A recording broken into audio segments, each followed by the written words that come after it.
nta gihe kibi kiruta icyo wabayemo ugiye kuzabamo.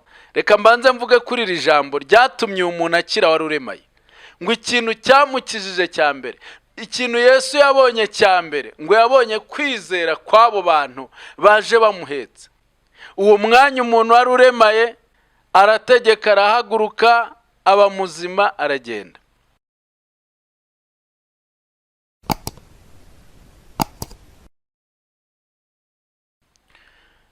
Mbanje kubasuhuza nshuti bavandimwe, bene data muherereye hirya no hino mu bihugu bitandukanye byo ku isi. Mbahaye ikaze kuri Urakira TV muri umwanya mwiza w'umugisha tugiye kuganira ijambo ry'Imana, kandi ndizera ko Imana igiye kuvugana nawe muri aka kanya. Nzanye ijambo rikomeye cyane, ijambo ry'ubuhanuzi, ijambo rigiye kugukiza. Rero muri aka kanya uri kumwe n'umushumba Apotre David kubw'Imana. Ndi umugabo, ndubatse, mfite umudamu n'abana. Nishimiye kubana namwe muri aka kanya keza k'umugisha Imana iduhaye kugira ngo tuvugane ijambo rivuye ku Mana ishobora byose. Reka dusenge kugira ngo twumve icyo Imana igiye kuvugana natwe. Mana ishobora byose, ndagushimiye mu izina rya Yesu Kristo rikomeye kubw'uyu mwanya uduhaye wo kumva ijambo ryawe. Ndagusabye kugira ngo uvugane natwe, buri muntu wese akumve kandi akubone, abone imbaraga zawe n'ukuboko kwawe n'imirimo yawe n'ibitangaza bivuye kuri wowe, kugira ngo ahimbaze izina ryawe. Bana natwe kandi utuyobore, uduhe ibihe byiza muri uyu mwanya, ukize imitima, ukize n'imibiri abana bawe maze bakubone. Ndagushimiye ko mvise gusenga mbasengeye, kandi ko uyu mwanya ugiye kuvugana natwe. Byose mbisabye mu izina rya Yesu Kristo, amen. Murakoze cyane. Reka dusome ijambo hano muri Matayo igice cya 9 umurongo wa 2. No hari ijambo tugiye kuganiraho. Matayo igice cya 9 umurongo wa 2. Ni ijambo rivuga ngo bamuzanira ikirema kiryamye mu ngobyi, nuko Yesu abonye kwizera kwabo abwira icyo kirema ati, mwana wanjye humura, ibyaha byawe urabibabariwe. Amen.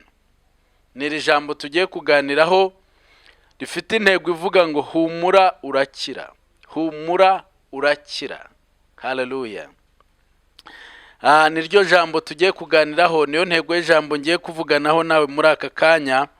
Yesu bamuzaniye umuntu wari ufite ubumuga bwo kutagenda.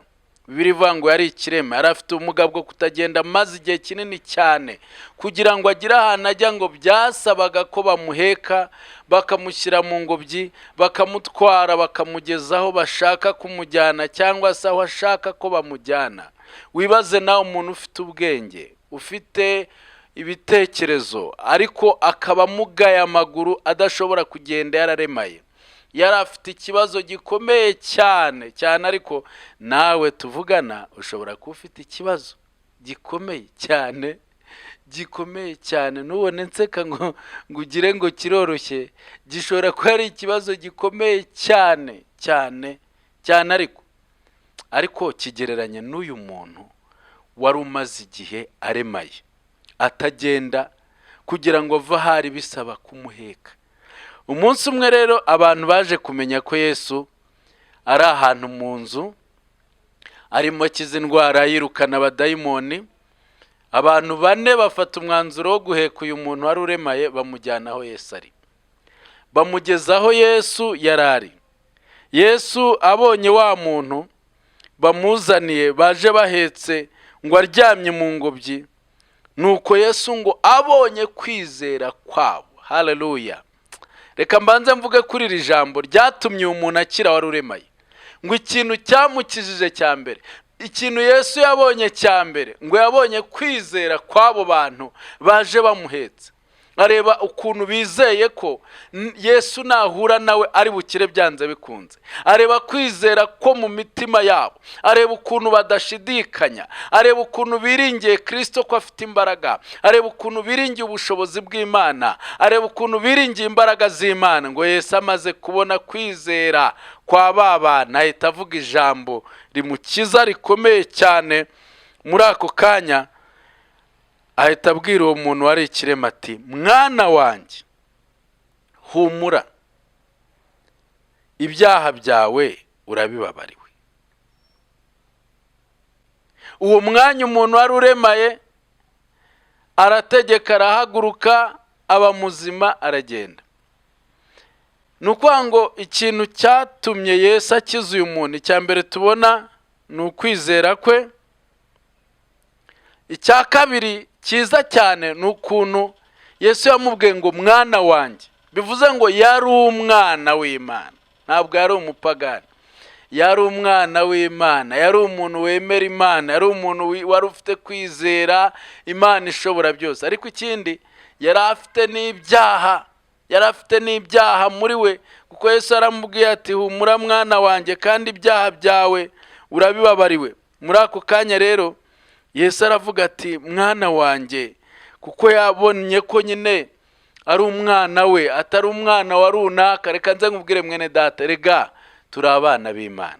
Na Pawulo arabyanditse, aravuga ngo bakundwa turi abana b'Imana, ngo icyakora uko tuzasa ni kurerekanwa, ngo icyakora icyo tuzi ni kimwe. Haleluya! Ngo nuko Yesu niyerekanwa twese tuzasa nawe.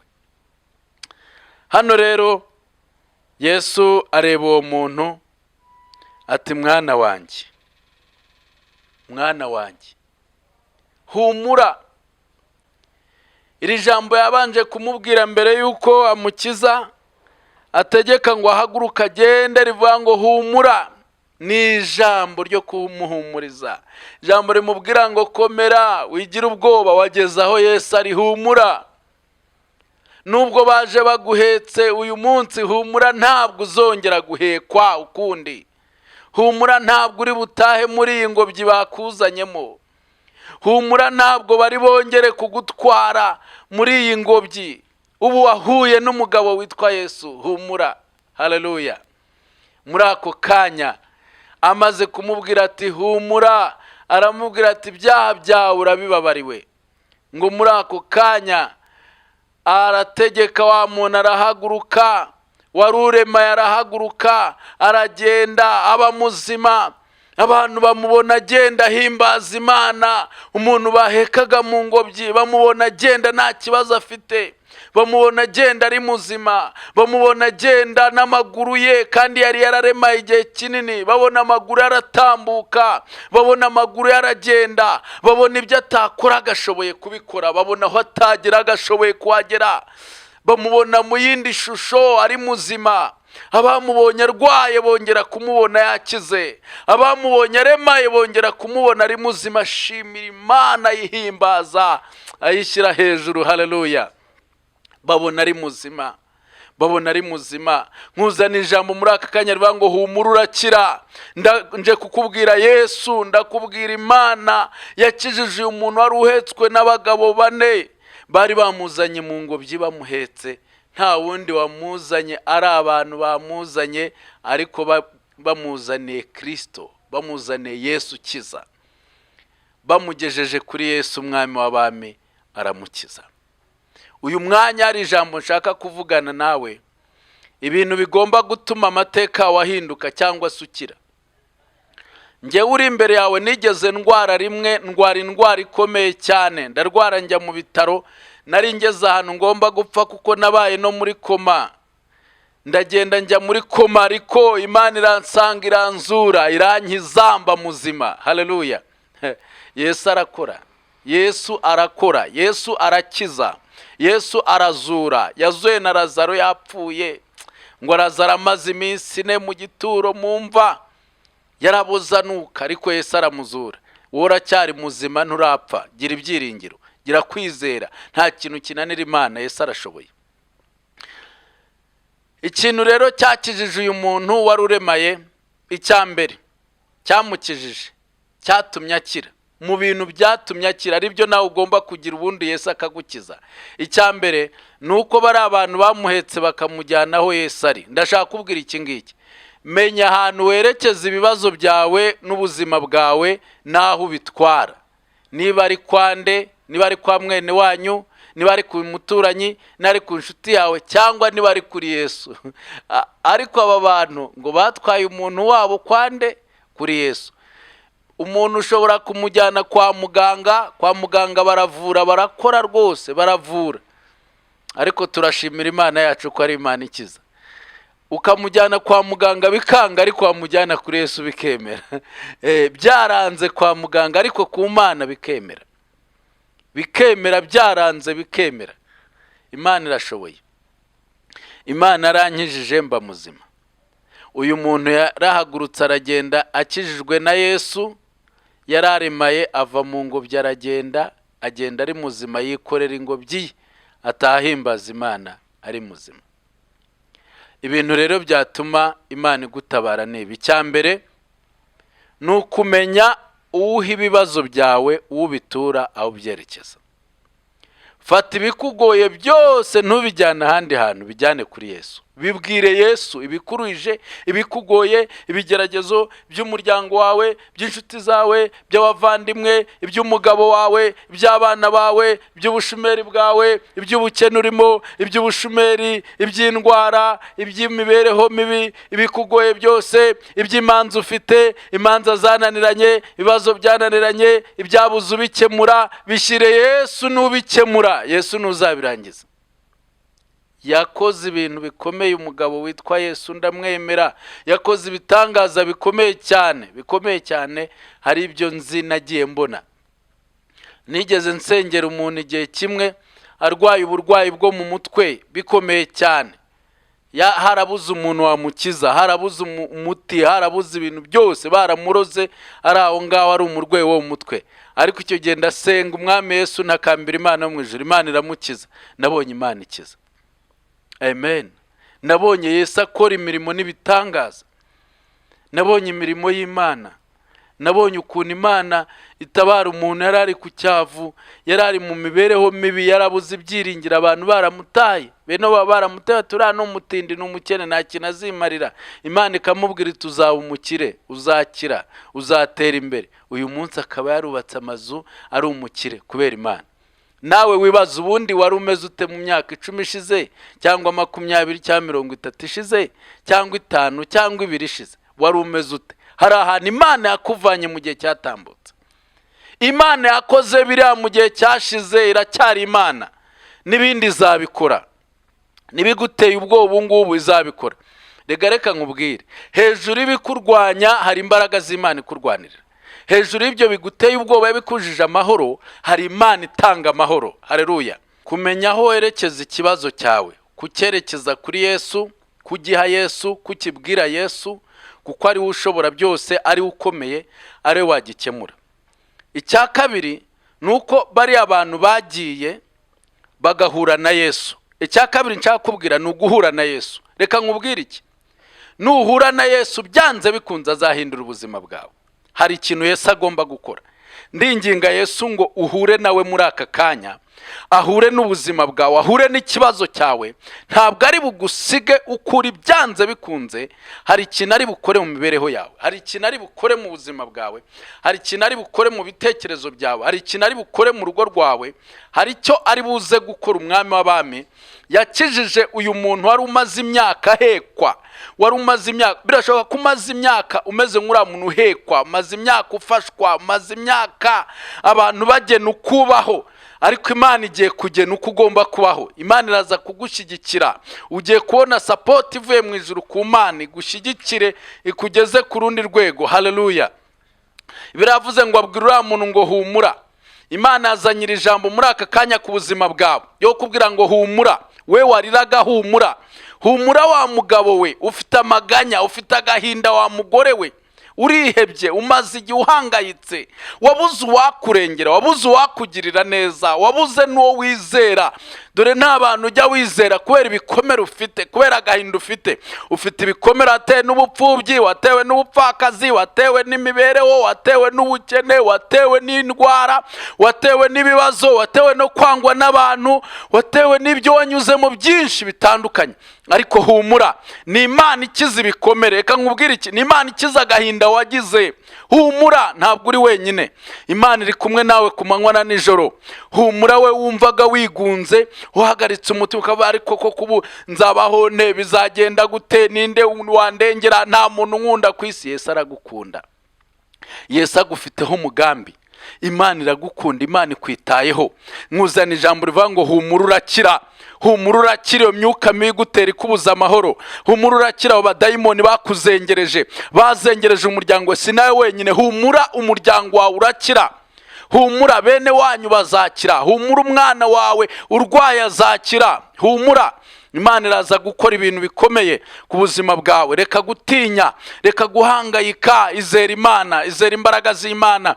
Ikindi nanone, kuba bari abantu bari bafite kwizera, reka nkubwire iki mwene data, cyatuma Imana igukiza, cyatuma Yesu agutabara, nuko ugomba kuba uri umwana w'Imana, nuko ugomba kuba warakijijwe, nuko wihana ibyaha, nuko ureka ingeso mbi, nuko wakira Kristo akaza mu buzima bwawe, nuko ubyuka ukava mu byaha ukagarukira umwami w'abami, nuko uva mu bidahesha Imana icyubahiro, nuko uva mu ngeso mbi ukegerana n'Imana, nuko uva mu mirimo mibi ya kamere ugakora imirimo yose myiza ihesha Imana icyubahiro.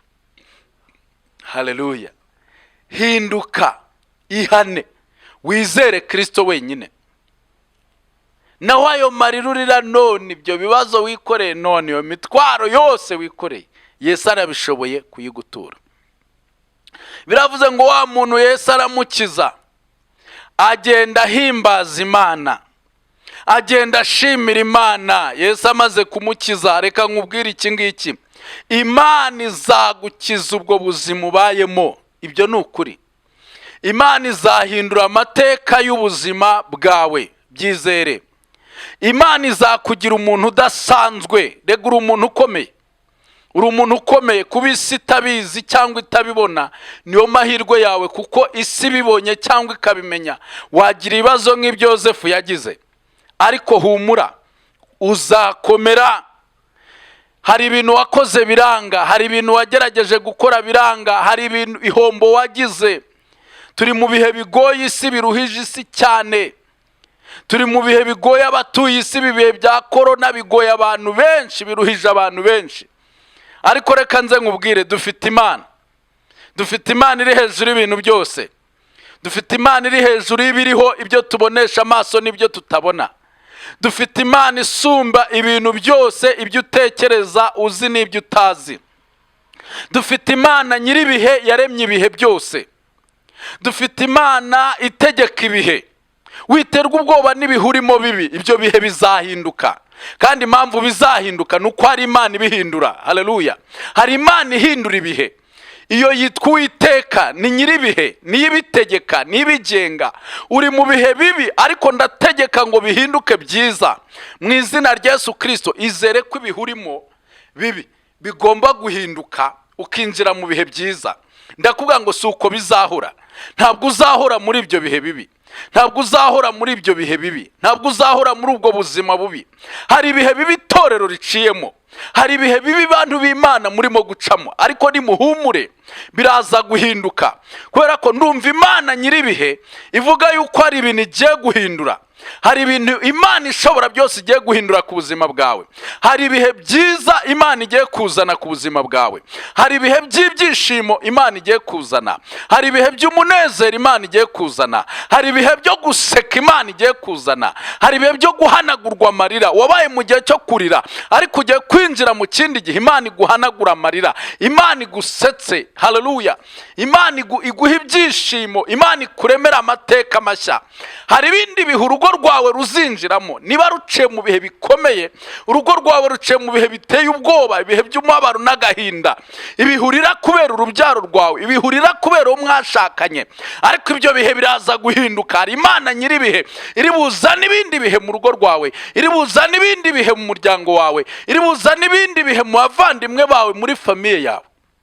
iyo niyo nyiribihe, nibigenga, nibitegeka. Iyo iraza gukora ibintu bikomeye cyane, iraza kurema ibintu bishya. Salomo aravuze ngo ikintu cyose kiri munsi y'ijuru kigira igihe cyacyo. Wabaye mu gihe kibi, nta gihe kibi kiruta icyo wabayemo ugiye kuzabamo, ahubwo Imana igiye guhindura icyo gihe kibi ikigukuremo iguha ikindi gihe cyiza.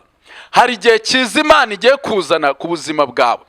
Murabizi ko abahinzi bagira igihe cyo gutera imbuto, bakagira n'igihe cyo gusarura. Umuririmbyi yaravuze ngo tubibaturira, babibabarira abahinzi bagowe, bavunika, bahinga, batera imbuto bibagoye cyane, ariko igihe kikagera bagasarura. Iyo bageze mu gihe cy'isarura baba bishimye cyane, banezere kubera igihe bagezemo. Wakoreye Imana, ukorera n'abantu, wafashije abantu benshi, wagire neza abantu, ariko igihe kirageze nawe ngo usarure. Uraza gusarura ibyo wabibye, uraza gusarura ya neza, rwa rukundo, bya bikorwa byiza, bya bindi byose wakoze. Ugiye kwinjira mu gihe cyawe cyo gusarura. Hari ikindi nanone, turi mu gihe cy'isi y'ikoranabuhanga. Abantu bakoresha ibintu byinshi cyane bitandukanye, bakareba ibintu bitandukanye, abakoresha WhatsApp, abakoresha Twitter, abakoresha Instagram, abakoresha n'ibindi byinshi cyane. Aho isi igeze, abantu bakareba amakuru atandukanye, bakumenya inkuru zose z'isi, ibihugu, amateka, ibintu byose uko bimeze hakoreshejwe ikoranabuhanga. Bakumva inkuru zinyuranye, izibaca intege, zibababaza, zibariza, ariko nkuzana inkuru nziza ivuye mu ijuru ku Mana ikubwira ngo humura urakira. Reka nkubwire ibi ngibi, nubwo waba warakoze ibintu byinshi bikanga, ariko Yesu yategetse biremera. Yesu iyo ategetse birakunda. Yesu iyo ategetse bitashobokaga birashoboka. Yesu iyo ategetse bitakundaga birakunda, kubera ko ategetse. Yategetse indwara zirahunga.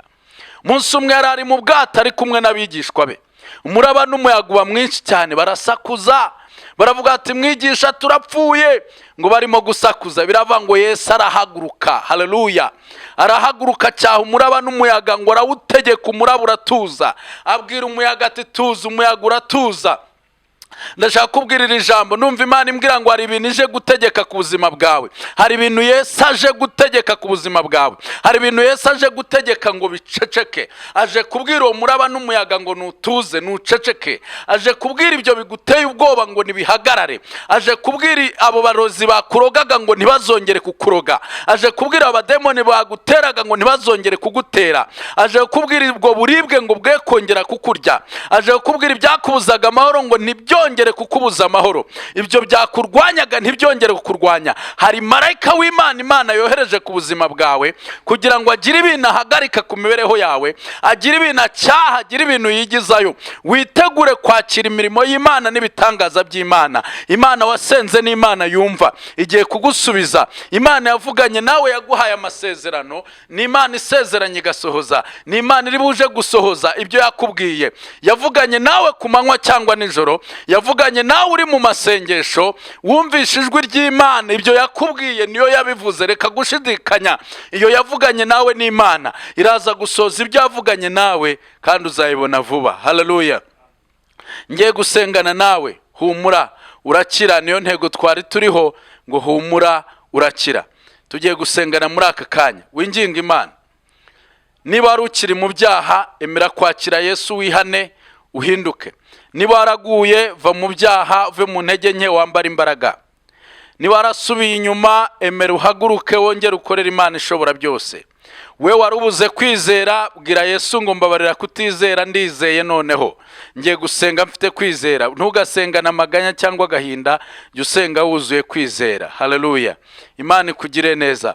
Niba ufite uburwayi bukomeye, ufite ikibazo gikomeye, aho uri uyu mwanya urimo kumvira ijambo, fata umwanya mutoya ugerageze kwemerera Imana, uyibwire ibyifuzo byawe, uyibwire ibibazo byawe.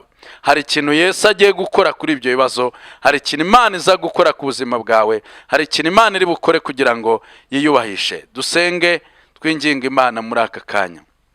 Imana ishobora byose, ndagushimiye mu izina rya Yesu Kristo rikomeye, kuko uri Imana yumva gusenga. Uri Imana ikomeye, uri Imana ifite imbaraga n'ubutware n'ubushobozi. Babarira buri muntu wese wakirira ijambo agucumuyeho, umabarira umweze umutunganye. ijambo ryawe ryatubwiye ngo humura urakira. hari umuntu wari ukeneye iri jambo waryakiriye umutima we, reka ryere imbuto z'imirimo n'ibitangaza bivuye kuri wowe. Ndasengera abantu barwaye ngo bakize, ndasengera abantu bari bababaye ngo bahe ibyishimo n'umunezero, ndasengera abantu bari barushye baremereye ngo bature imitwaro yose y'ibyari bibaremereje mu izina rya Yesu Kristo, babone imbaraga zawe n'ukuboko kwawe n'ibitangaza byawe.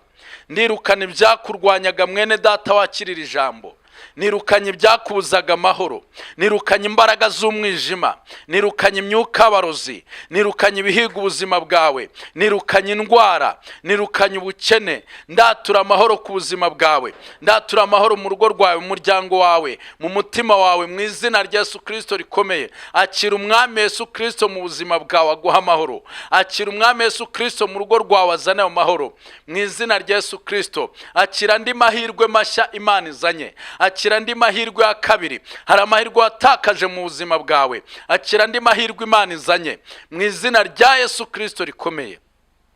Urakoze Mana yacu, kuri Imana yumva gusenga. Tukweretse ibyifuzo, hari ibyo tuvuze uyu mwanya twatuye, hari n'ibyo tutavuze, ariko ibyo buri muntu wese wumvise iri jambo akeneye urabizi, ibyo ashaka urabizi. Ubimuhe mu izina rya Yesu, kugira ngo vuba bidatinze azaba atanga ubuhamya agushimira, avuga imirimo yawe n'ibitangaza ukora, avuga kuri Imana ikiza. Ndagushimiye kugire neza abana bawe bakirira ijambo, ndagushimiye kubahaye amahoro, ndagushimiye kubahaye umugisha. Komeza ubarinde, ubaha umugisha bo ubwabo n'imiryango yabo, umugisha itorero ryawe, umugisha abanyarwanda aho bari hirya no hino ku isi, ubagotesha imbaraga zawe, barinde ku manywa na nijoro. Ubaha umugisha wawe muri byose, bakubone, babone imbaraga zawe n'ukuboko kwawe, abagabo n'abagore, abasore n'abakobwa, abana batoya, bakubone ubashyigikire, babone neza wawe n'urukundo rwawe, babone umugisha mu cyimbo cy'umuvumo, kugira ngo umugisha utume bagushimira, baguhimbaza, bashyira izina ryawe hejuru. Ndagushimiye ko mvise gusenga mbasengeye, byose mbisabye mu izina ry'Imana Data ishobora byose, n'umwana wayo Yesu Kristo n'umwuka wera. Amen. Murakoze cyane, Imana ibaha umugisha. Murakoze kumva iri jambo ry'Imana. Ukeneye kutuvugisha, ukeneye inama, ibitekerezo, ukeneye gusengerwa, wahamagara telefone igendanwa 0788 87 0610. Murakoze cyane, Imana yo mu ijuru ibaha umugisha. Turi kumwe kandi mugira amahoro ya Kristo. Shalom. Murakoze.